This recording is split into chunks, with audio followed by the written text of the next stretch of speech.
নমস্কার বন্ধুরা, আশা করি সবাই খুব ভালো আছো। শুভমিতা ব্লগে সবাইকে স্বাগত জানাই। আজকে তোমাদের সাথে শেয়ার করব সম্পূর্ণ নিরামিষ একদম নতুন ধরনের এক পেঁপের রেসিপি। পেঁপের এই রেসিপিটা দিয়ে গরম ভাত হোক বা রুটি পরোটা যে কোনো কিছু খেতে দারুণ লাগে। পেঁপে কিন্তু অনেকেই খেতে চায় না, তবে এইভাবে যদি একবার রান্না করো তাহলে আমি তোমাদের কথা দিলাম বাড়ির ছোট থেকে বড় প্রত্যেকেই পেঁপের এই রেসিপি চেটেপুটে খাবে। তবে বন্ধুরা, বাড়িতে অবশ্যই একবার হলেও পেঁপের এই রেসিপিটা বানিয়ে আমায় কমেন্ট করে জানাতে ভুলো না কিন্তু রেসিপিটা তোমাদের কেমন লাগলো। তাহলে চলো বন্ধুরা, রেসিপিটা দেখে নেওয়া যাক। রেসিপিটা কেউ স্কিপ করো না, স্কিপ করলে আমি কি পদ্ধতিতে রেসিপিটা বানালাম বা কী কী মশলার অ্যাড করলাম সেটা তোমরা মিস করে যাবে, তখন হয়তো রেসিপিটা খেতে এতটা ভালো হবে না। এখানে আমি প্রথমেই মাঝারি সাইজের একটা পেঁপে নিয়েছিলাম। পেঁপেগুলোকে প্রথমে সরু সরু লম্বা করে কেটে নিয়েছি। পেঁপের খোসাটা ছাড়িয়ে পরিষ্কার করে ভেতরের যেটুকু একদম ছোট্ট ছোট্ট পোস্ত দানার মতো বীজগুলো থাকে সেগুলোকেও চামচ দিয়ে খুব ভালোভাবে পরিষ্কার করে আবারও ধুয়ে নিয়েছি। এরপর পেঁপেগুলো ছোট্ট ছোট্ট করে টুকরো করে নিচ্ছি। এই রেসিপিটার মধ্যে আমি আলুর ব্যবহার করব না, শুধুমাত্র পেঁপে দিয়েই রেসিপিটা বানাবো, তাতেই কিন্তু খেতে দারুণ লাগবে। তবে তোমরা চাইলে এখানে পেঁপের মতো করেই একই সমানভাবে আলুও দিতে পারো, আলু দিলেও খেতে বেশ ভালো লাগবে। এরপর গ্যাস ওভেনে একটা পাত্রে কিছুটা পরিমাণে জল গরম হতে বসিয়ে দিয়েছিলাম। জলটা যখন গরম হয়ে গেছে তারপর দিয়ে দিয়েছি 100 গ্রাম সয়াবিন। সয়াবিনটা 1 ফুট ফুটিয়ে নিয়েই গরম জলটা বা ফুটন্ত জলটা ফেলে দিয়ে রুম টেম্পারেচারের জল দিয়ে ভালোভাবে ধুয়ে জলটা চিপে সয়াবিনগুলো রেখে দিচ্ছি। এরপর এখানে আমি দেখো একটা বাটিতে বড় চামচের 1 চামচ পরিমাণে মুগ ডাল নিয়েছি। এই 1 চামচ মুগ ডাল হলেই কিন্তু আমার রেসিপিটা বানানো হয়ে যাবে। খুব বেশি ডালের প্রয়োজন নেই, বেশি ডাল দিলে তখন ডালের পরিমাণটা বেশি হয়ে যাবে, সেই ক্ষেত্রেও রেসিপিটা খেতে একদমই ভালো লাগবে না। মুগ ডালটা ধুয়ে পরিষ্কার করে রেখে দিচ্ছি। এইদিকে দেখো কড়াইয়ের মধ্যে আমি 1 চামচ পরিমাণে সর্ষের তেল গরম করে নিয়েছি।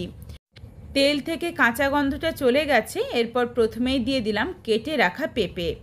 পেঁপে দেওয়ার পর পেঁপের স্বাদ অনুযায়ী অল্প একটু লবণ দেব আর নাড়াচাড়া করে পেঁপেটাকে হালকা করে ভেজে নেব, যাতে পেঁপের মধ্যে হালকা একটা লালচে রং ধরে যায়, তাহলে কিন্তু খেতে বেশ ভালো লাগবে।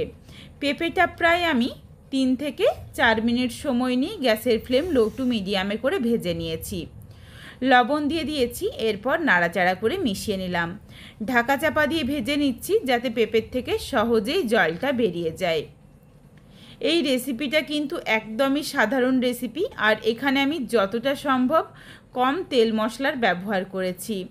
তোমরা চাইলে কিন্তু তোমাদের পছন্দ মতো আরও তেলের পরিমাণটা বাড়িয়ে নিতে পারো। পেঁপেটা ভাজা হতে হতেই দেখো এদিকে আমি নিয়েছি প্রায় 1 থেকে 1.5 ইঞ্চ পরিমাণ আদা আর মাঝারি সাইজের একটা টমেটো। এগুলোকে একদম মিহি করে বেটে রাখছি। মশলাটা বেটে রেখে দিয়েছি। আর এদিকে দেখো পেঁপের মধ্যে কিন্তু একদমই হালকা একটা রং ধরে এসেছে, কিন্তু পেঁপেগুলো সেদ্ধ হয়নি, শক্ত রয়েছে। ঠিক এইভাবে করেই পেঁপেগুলো ভেজে নিতে হবে। এরপর এরই সাথে দিয়ে দিচ্ছি সেদ্ধ করে জল ঝরিয়ে নেওয়া সয়াবিন। তোমরা চাইলে সয়াবিনটা আলাদা করেও ভাজতে পারো, তবে এখানে আমি তেলের পরিমাণটা যতটা সম্ভব কম দিয়ে রেসিপিটা বানানোর চেষ্টা করেছি, এই জন্য পেঁপের সাথেই সয়াবিনটা দিয়ে ভেজে নিচ্ছি। সয়াবিনের মধ্যে সামান্য একটু লবণ দিয়ে দিয়েছিলাম। প্রথমেও পেঁপের স্বাদ অনুযায়ী লবণ দিয়েছি, সেটা বুঝেই কিন্তু লবণটা দিতে হবে। লবণ দিয়ে নাড়াচাড়া করে মিশিয়ে হালকা করে একটু সয়াবিনটা ভেজে নিচ্ছি। সয়াবিনের মধ্যে দেখো একদমই হালকা একটা রং চলে এসেছে। এর থেকে বেশি আর ভাজবো না, তখন কিন্তু শক্ত হয়ে যাবে সয়াবিনগুলো। আর পেঁপেটাও খুব বেশি ভাজলে কিন্তু খেতে ভালো লাগবে না। পেঁপে আর সয়াবিনটা নাবিয়ে রেখে দিয়েছি। ওই কড়াইয়ের মধ্যে আবারও আমি দিয়ে দিচ্ছি প্রায় 1 থেকে 1.5 চামচ পরিমাণে সর্ষের তেল। আমি তোমাদের আবারও বলছি, আমি যতটা সম্ভব চেষ্টা করেছি কম তেল দিয়ে রান্নাটা করার। তোমরা চাইলে কিন্তু এই রেসিপিটা আমার থেকে আরও কম তেল দিয়েও বানাতে পারো, সেই ক্ষেত্রেও খেতে বেশ ভালো লাগবে। তেলটা গরম হয়ে গেছে। এরপর ফোড়নে দিচ্ছি তেজপাতা, শুকনো লঙ্কা, ছোট এলাচ, লবঙ্গ, দারচিনি। একদম দেখো ছোট্ট একটা স্টিক দিয়েছি দারচিনির, একটা লবঙ্গ আর একটা ছোট এলাচ। দিয়ে দিয়েছি সামান্য একটু গোটা জিরে। এরপর নাড়াচাড়া করে ফোড়নটা ভেজে নিয়েছি। ফোড়ন থেকে একটা সুন্দর গন্ধ এসেছে। এরপর দিয়ে দিলাম বেটে রাখা মশলার পেস্ট। মশলাটা দিয়ে গ্যাসের ফ্লেম একদম লোতে করে মশলাটা কষিয়ে নেব, যাতে মশলার কাঁচা গন্ধটা চলে যায়। আর টমেটোর থেকে যেটুকু জল বেরোবে জলটাও যেন একটু শুকিয়ে যায়। মশলাটা কষাতে কষাতেই এর মধ্যে দিয়ে দিলাম অল্প পরিমাণে হলুদের গুঁড়ো, ঝালের জন্য লঙ্কার গুঁড়ো আর অল্প একটু জিরের গুঁড়ো। এখানে কিন্তু ধনের গুঁড়োর ব্যবহার করা যাবে না, তাহলে খেতে ভালো লাগবে না। আর এই রেসিপিটা আমি একটুখানি গুঁড়ো লঙ্কা দিলাম, তোমরা চাইলে কিন্তু গুঁড়ো লঙ্কাটা বাদ দিয়ে কাঁচা লঙ্কা দিয়েও রেসিপিটা বানিয়ে নিতে পারো।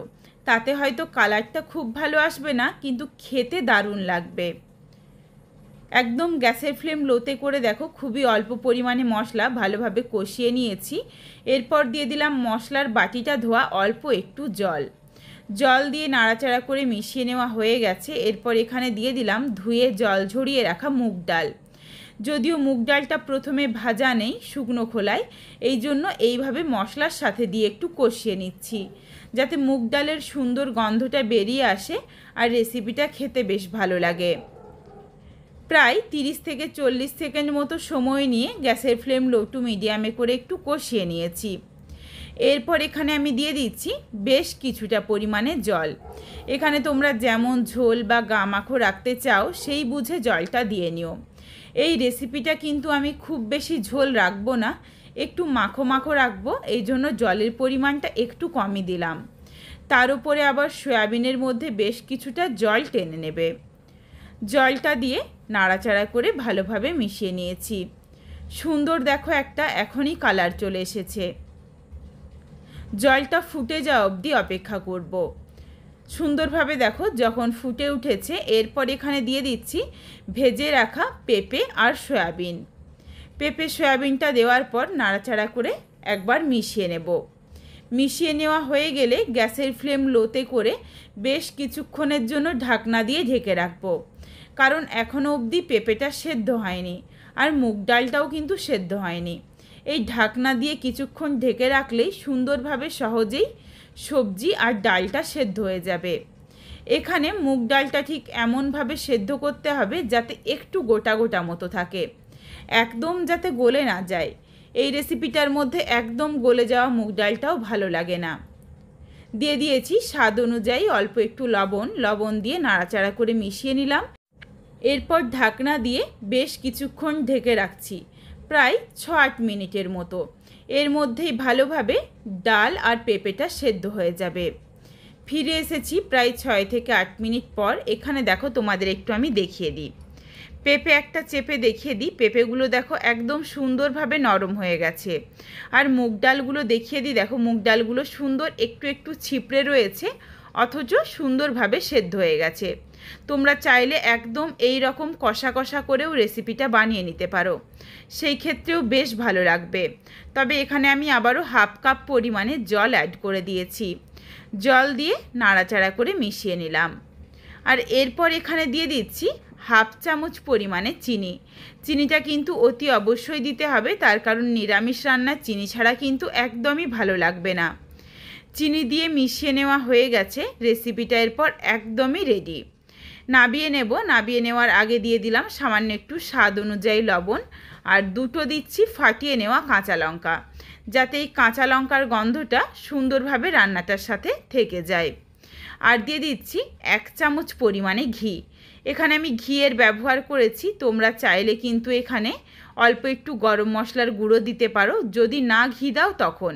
যদি তোমরা ঘি দাও তাহলে আর কোনো কিচ্ছু দেওয়ার দরকার নেই। এরপর ঘিটা দেওয়ার সাথে সাথেই গ্যাসটা বন্ধ করে 5 মিনিটের জন্য ঢাকনা দিয়ে ঢেকে রাখবো, যাতে ঘিয়ের গন্ধটা সুন্দরভাবে রান্নাটার সাথে মিশে যায়।